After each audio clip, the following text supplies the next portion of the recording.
નમસ્કાર, હું છું પ્રિયા અને તમે જોઈ રહ્યા છો જનતા કી જાણકારી ન્યૂઝ। નજર કરીએ આજના સમાચાર ઉપર। વેરાવળ શાપર ગામના રામજી મંદિરોમાં જન્માષ્ટમી પર્વની ઉજવણી કરાઈ। કોટડા સાંગાણી તાલુકાના વેરાવળ શાપરના શ્રી રામજી મંદિરોમાં કૃષ્ણ જન્મોત્સવ ધામધૂમથી ઉજવણી કરવામાં આવેલ હતી, જેમાં જન્માષ્ટમી પર્વને લઈને લોકોમાં પણ ઉત્સાહ જોવા મળતો હતો। તેમજ શાપર ગામમાં સવારે ભવ્ય શોભાયાત્રા યોજાઈ હતી। અહીંયા ડીજેના તાલ અને અબીલ ગુલાલના છોડો સાથે કૃષ્ણ જન્મોત્સવના વધામણા કરાયા હતા। તેમજ મોટી સંખ્યામાં ભાવિકો શોભાયાત્રામાં જોડાયા હતા। સાંજે 12 વાગ્યાની આરતીમાં જય હો નંદલાલ કી, જય યશોદા લાલ કી તેમજ નંદધેર આનંદ ભયો જય કન્હૈયા લાલકીના નાદ સાથે બંને રામજી મંદિરો ગુંજી ઉઠ્યા હતા।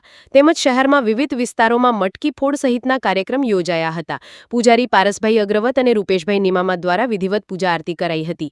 રિપોર્ટર પંકજ ટિલાવત, શાપર, વેરાવળ। અગ્રવત વિજયના સૌને જય સિયારામ, જય શ્રી કૃષ્ણ।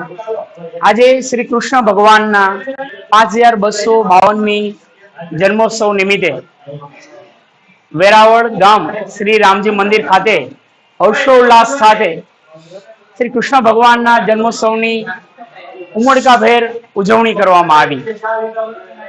ગોપી મંડળ દ્વારા વિવિધ રાસ ગરબાઓ રમવામાં આવેલા।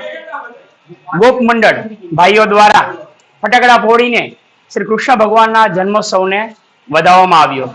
તેમજ ગામના તમામ વ્યક્તિઓ, ગામ લોકો દ્વારા હર્ષોલ્લાસ સાથે શ્રી કૃષ્ણ ભગવાનના જન્મોત્સવમાં સામેલ થઈ અને શ્રી કૃષ્ણ ભગવાનના જન્મોત્સવને ખૂબ જ ઉમળકાથી વધાવ્યો। શ્રી રામજી મંદિર ખાતે બહોળી સંખ્યાની અંદર ગ્રામજનો ઉપસ્થિત રહ્યા અને શ્રી કૃષ્ણ ભગવાનનો 5252મો જન્મોત્સવ રંગે ચંગે હર્ષોલ્લાસથી ભગવાનના સાનિધ્યની અંદર ઉજવવામાં આવ્યો।